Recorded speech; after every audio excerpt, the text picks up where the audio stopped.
Hello and welcome back to The Culture Shift with Rosalind Jovan, our podcast aimed at inspiring the leaders of tomorrow, brought to you by Black Enterprise. Here we like to review the success stories of today's tastemakers to encourage those who dare to dream big. Today, we're going inside the entrepreneurial journey of self-made businesswoman, Miss Rah Ali, the founder and CEO of the popular media platform Onsite, best known for her time on reality television. The Bronx native shares what inspired her to launch the media platform and how she's expanding her business portfolio to include her first ever full-service restaurant in Miami, The Morning After.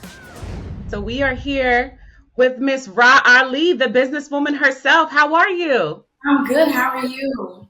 I'm doing really well. It feels really good to reconnect with you. Through an interview, the first time I met you, I interviewed you, if you can remember. Full circle. Yep, full circle. So how's life? Life is good. Life is good, yes. And you are a working mom of two. So how's working mom life treating you? It's good. I can't, try to take all the credit. Yeah. I do have a really, really strong support system. Yeah. I'm not one of those moms that I can say, like, I'm carrying it all by myself. So I want to give credit to, my family, the team of people that help me, be able to manage my time. Yeah, because we're having two. I have one, and I want to have one more, and I'm just like, until I can have that team, I don't know, because it's a lot. So I totally get it. It's under. It's like one of those people don't think that is a full-time job. It really actually is. It is. Yeah, it's what you don't clock out for. Yeah. Yeah. And since becoming a mom, what has motherhood taught you about yourself? I'm very, very empathetic, very compassionate. Yes, and everything that happens in the world, you associate how it could affect your child because everything is about them. Everything. Period. Exactly. So you are the founder of the media platform Onsite. It's doing really well. How do you feel about the response to something that you created in the media space? I'm grateful for the people who are supportive. Um, I don't think that I have reached the level that I intend to reach. So I think versus being super like, yeah, I did it, I'm more fixated on where I'm trying to go. So, yeah. Yeah, like spoken like a true entrepreneur. Um, so take us back to the early days. How did you get it started? What even made you decide to start a media platform? Because we do know you from reality television, and even just in the business space, for people that are local to the New York scene. So I know you already have a business background, but what made you decide, like, I'm going to start a media platform? Because it's a whole encompassment, like it takes a lot of someone to, a lot of time and effort. Right. So I kind of felt like every single post or story that I saw was not poorly done because I would never criticize people's art, but just not thorough of what I felt like it could be. And now specifically now being an owner of a media company, I realized that a lot of times editors are freelance, and so they don't really care if I could be, straightforward. They're just trying to get their post or their story up, and they're trying to move on, and that's it. So they're not emotionally invested in it, and that's why a lot of times when you see articles, they're so poorly put together, or the headlines are just kind of like, or they'll grab any photo that they can of the person. They don't actually consider, how does this photo look? How would you feel if this photo was posted of you? And so my entire process behind that was me critiquing what I felt media was and wanting to do it better. So I reached out to a girl by the name of Jocelyn Johnson. Do you know her? I know her really well. Okay, yeah. So really well. I reached out to her and we partnered up, and I'm like, let's do this, and we did it. Yes, we did. It was so funny when I'll be honest, I've been wanting to interview you for some time.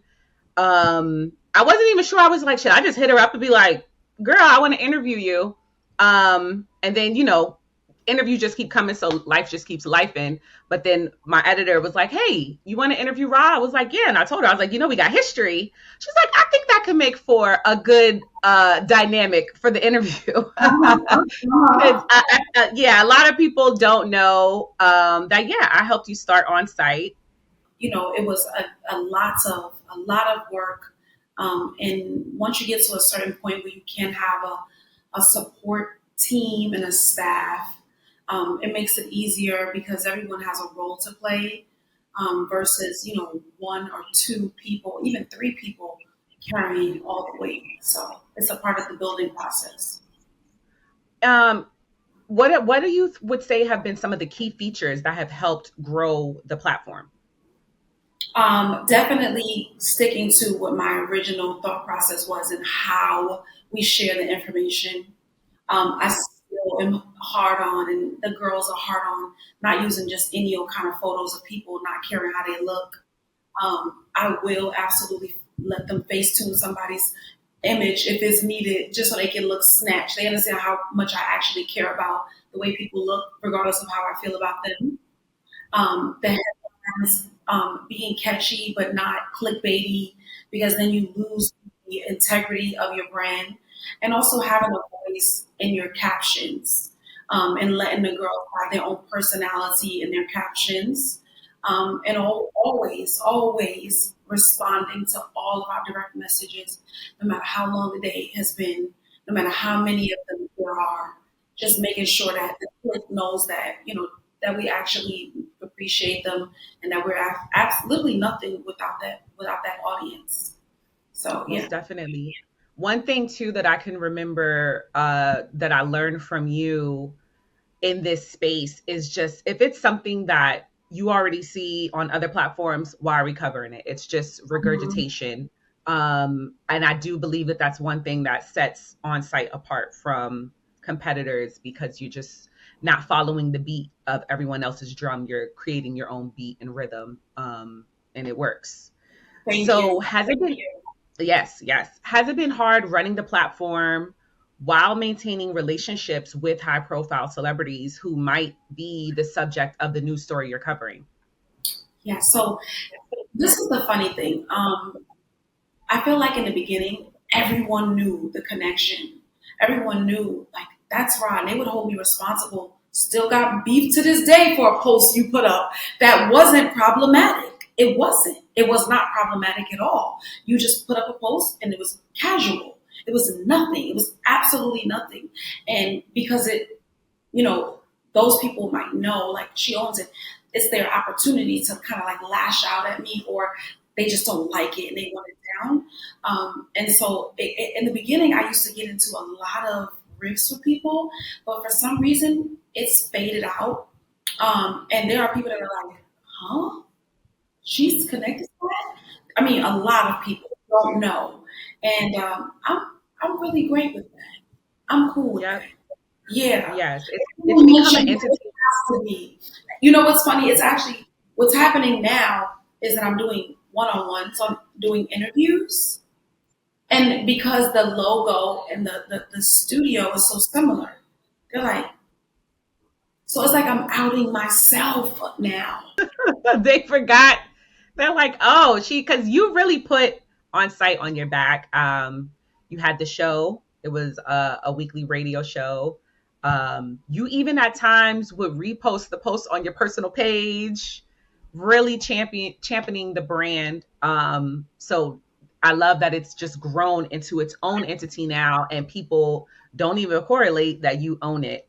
Um, Now Yeah. you've also expanded the brand to include on-site studios, And which is a Africa, full service on-site Africa, that's where I so am now. talk Right now, about that. What made you I, do that? You're in yeah, Africa? I'm in Africa right now. Where? Which country? I'm in Lagos. Beautiful. Okay, so what's going on? Like what inspired that expansion? How did it come about? Well, so I was actually considering doing a Hispanic version of it. I knew I wanted to expand, right? But I didn't know what actual culture I wanted to do. And so I did like some research, and Africa was just breathtaking. The people, the music, the food, the growth in the community. It's endless.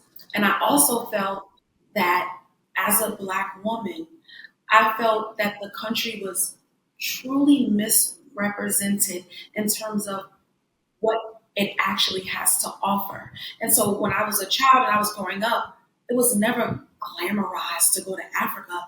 It was only either you go to the safari or you just see turmoil and sick children from those commercials and poverty. And yes, there are those type of things, but there's no different than the United States. There's no difference than it being in Chicago and New York and Miami. There are always going to be people that are in need of help, whether it's mental health or sheltering, all those kind of things. But the country in itself and the amount of successful Black people in business, it is unbelievable. So I'm highlighting those things to do my part in showing that Black is beautiful and we Yeah, are kings and queens still. I love that. I love that. Yeah. I love exactly what you're doing. And even with you saying that you were thinking of doing it with the Latina culture first, I think you should still do that because we are all connected and Yes, it's so easy, especially on social media. It's so easy for that to be overlooked and forgotten. And then you start the damn diaspora wars. And it's like, what are y'all doing? Like, we really are all connected. yes. Do your research. You know, those slave boats was going to all these countries. We all have the melanins for a reason. And Absolutely. But you can tell a lot of people that they just yeah. feel a disconnect to us as a people. It's Oh what it is. yeah, yeah, definitely. And I've learned that too from traveling more internationally. And I've had someone from a Caribbean country just passionately ask me like, why do y'all call yourselves African American? And I was like, you know the history, you know. I mean, I was like, I say I'm Black. I was like, but at the same time, like, you know the history, but just that lack of just even just understanding, and media is the most powerful thing in the world. So when you have a piece of that power, yes, and as a Black woman, it's just important to do your part in bringing us all together. Yes. um and then so I see that you also have like a new show, and are you recording that in on-site studios? Yes.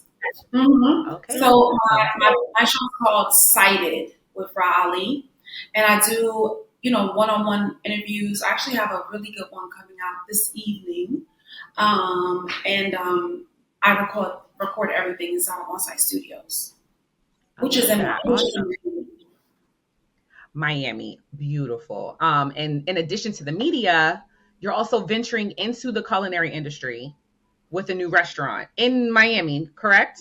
everything is in Miami.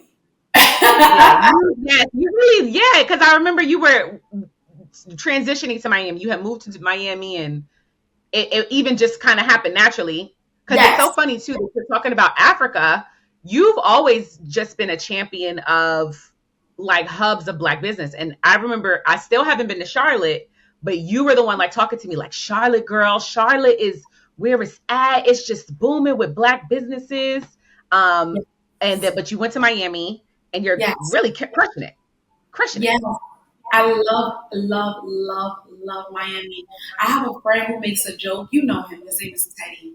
And he's like, the Miami Tourism Board doesn't know you. You need to stop. They're not giving you a check. Every time you talk to somebody, you giving them all the reasons so why they should move. I fell out. Yeah, I love it there. So yeah, the restaurant is a breakfast Yeah. restaurant called The Morning After, and I'll be open in a couple of weeks. It's just breakfast and lunch. We'll close around 2 p.m. and open around 7. Yeah, breakfast and lunch. I love that. I'm such a breakfast girly. It's my favorite meal of the day. Wow. So I'll have that's to. really, yeah. Oh, I will let you know for sure. I'm in the Yeah, process of about to move at least back. I'm about to move back to the East Coast, so I'll be good, closer.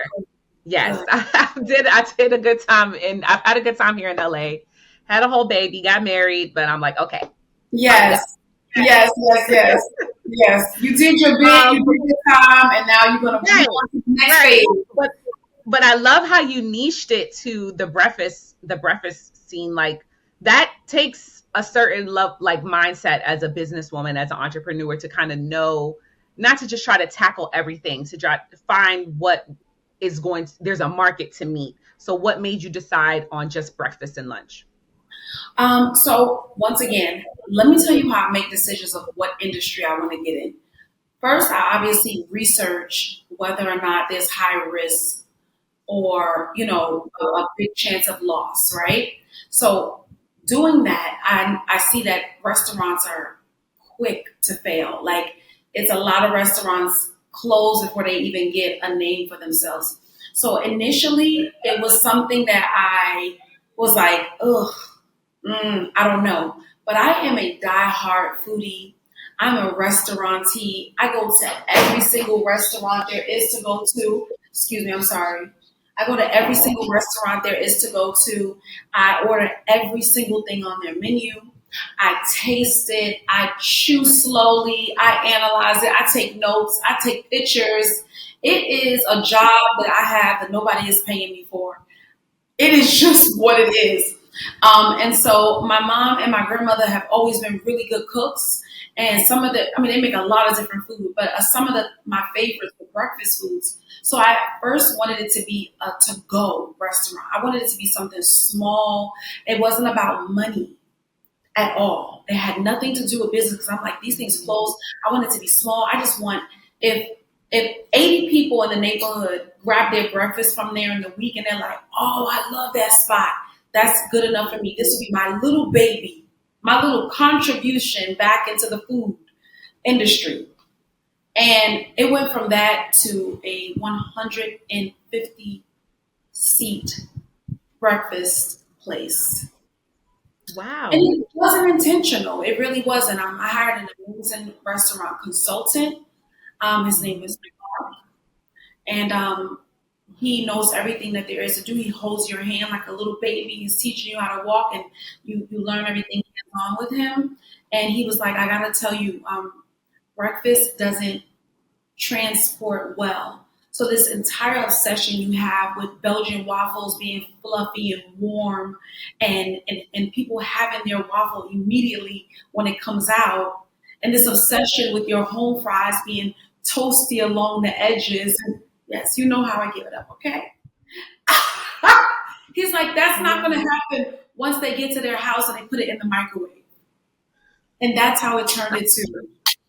Yes, because you want them to sit down and enjoy the food. If I you put do in that much effort into the waffles being fluffy and the potatoes being crispy, on I the need edge, to taste it that way. not the whole thing, Right. just on the edges. And you also have a eye for design. So I know that this place is going to be just sexy because you really like, I've seen what you've done with your places, and it's like, oh, you know, she has an Yeah, eye. It's a certain eye. Not everybody has the eye, but you right, got the eye. right. And so I'm excited to see what you and then you're known, you're connected. It could just turn into one of those spots of like, oh, have you gone to what you can't say the name yet? It's trademarked.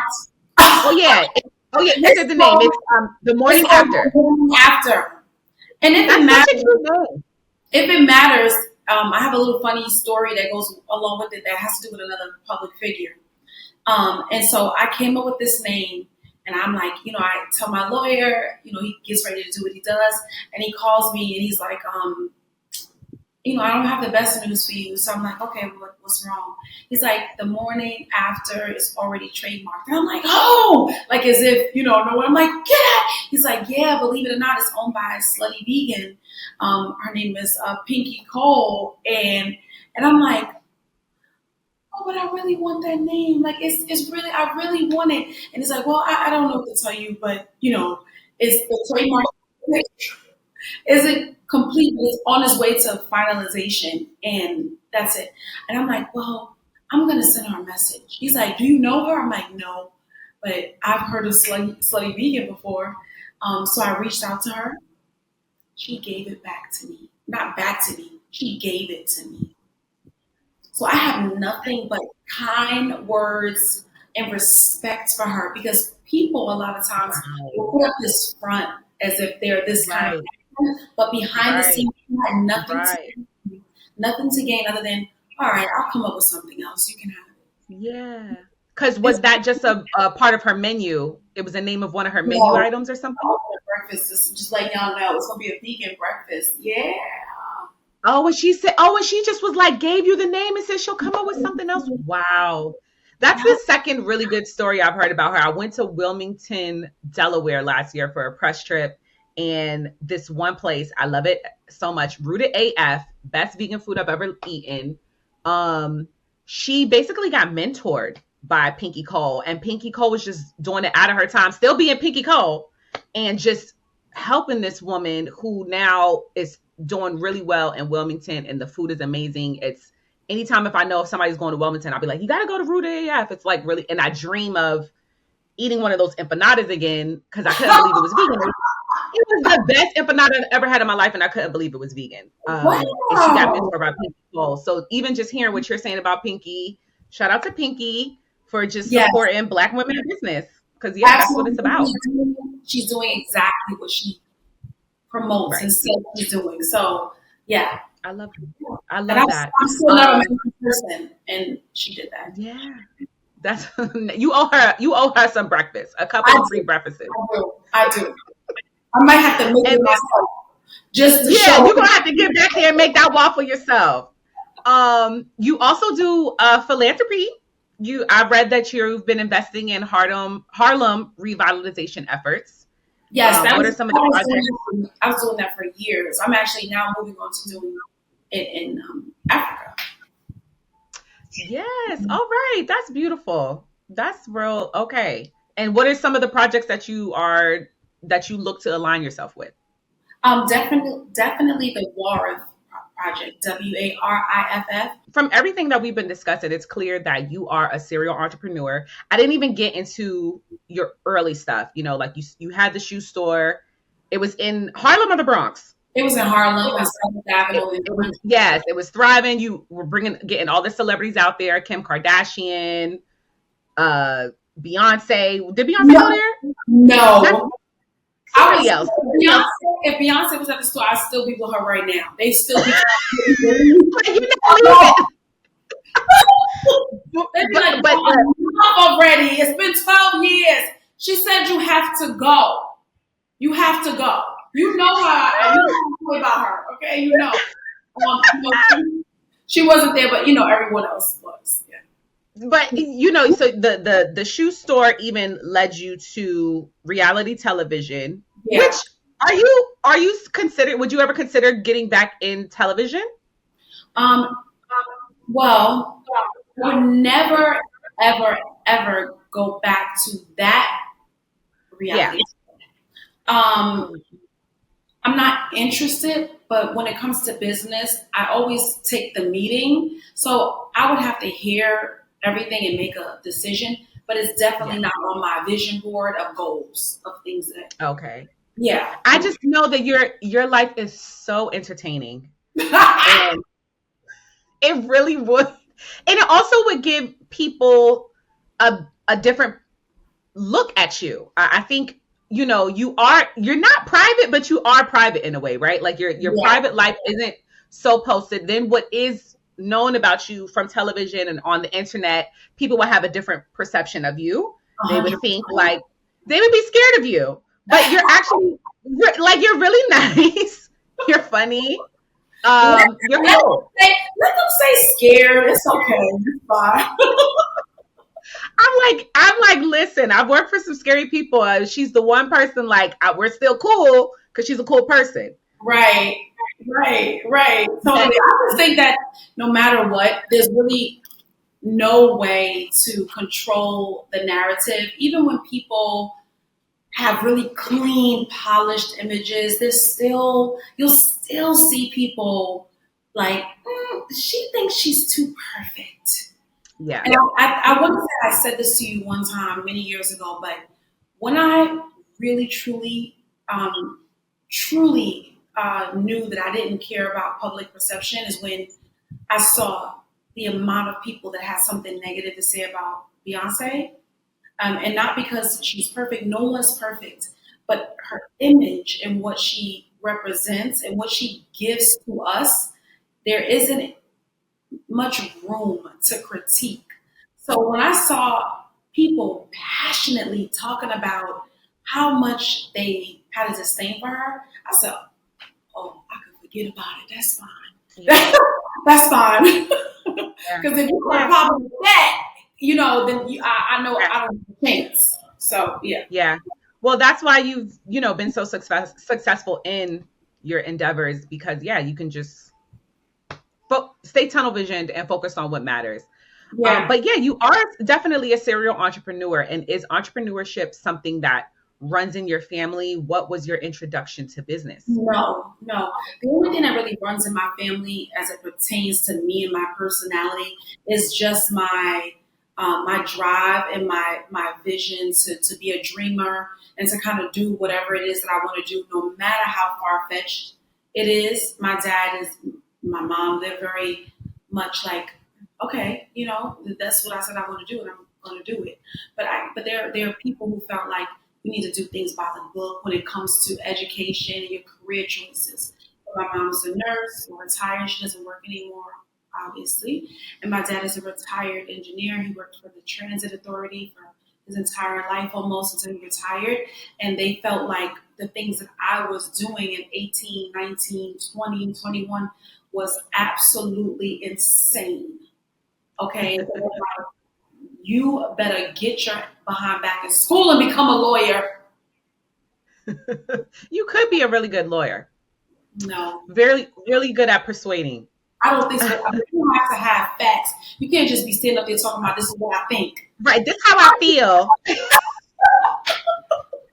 I feel like because if he would have went to the store, like Yes. yeah. Okay. So in your press kit that was sent to me, you're described as a Bronx-born powerhouse who remains grounded. What is it that keeps you so grounded? Is it the Bronx? I don't think so because I know some young ladies from the Bronx that aren't. Yeah. So I don't think that. Yes, that is. I've Yeah. met people that are from the Bronx, and I was like, "You're not from the Bronx." Right. I didn't get. I didn't get Bronx from you. Right. I get Bronx from you. Yeah. I get Bronx from you. I don't think it's really a borrow that's gonna make a person have certain character traits. I feel like it's a choice, and it's also a lot to do with what you're taught from at home and whoever raised you. It can be a grandmother, it can be an aunt, it could be your adopted parents, and those values and that strength or weakness, whatever it is, it is going to come probably from your at home and the influence that you have within your house. I don't think Yeah. outside is strong enough. You don't spend enough time outside to Right. mold and turn into as a person. Yeah. No, yeah, definitely. Like I've said before, I've always gotten genuine vibes from you. And, I can remember going to your house and I think you asked me like, oh, what do you want to eat? And I said, I like lamb. And then you made the lamb after I told you I don't eat red meat. And you was like, girl, you don't make no sense. Because who says Whatever. I love lamb chops and it says I don't eat red meat? Well, you don't I don't eat red meat though. more. I just never correlated that. I never really correlated that until you called me out. I was like, oh, you know what? That's right. That's right. Lamb is red. Okay. But you got the restaurant, you're expanding globally with your media platform. Is there anything else we should look out for? Nope. My hands are full, child. I've been giving y'all all Yeah. I can give y'all for a little while.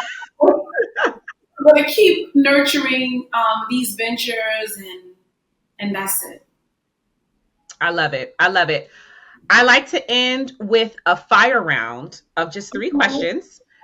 So Okay. for you, I just want to know, and it could all be currently, but or it could be of all time. Favorite song, favorite movie, and favorite part of being a mom. Favorite song. Oh man, I'm such a music lover. All different types of music. Um, that is so like. Is it fair to say I cannot pick one song? I have so many songs that I love, and they're all Is different there genres. And is there a song that you find yourself playing regularly, even though it's like 20, 30 years old? y'all all know this song. Y'all know the song I play. You don't want to say this again. You know it. I can't think of it. Uncle Luke's Do the Brown.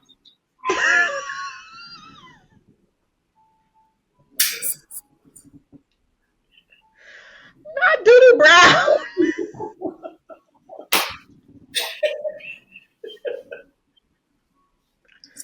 And she's so serious, y'all. She's not even joking. No, y'all know that song. Ah, oh my gosh, you're so silly. What's your favorite movie? The Five Heartbeats.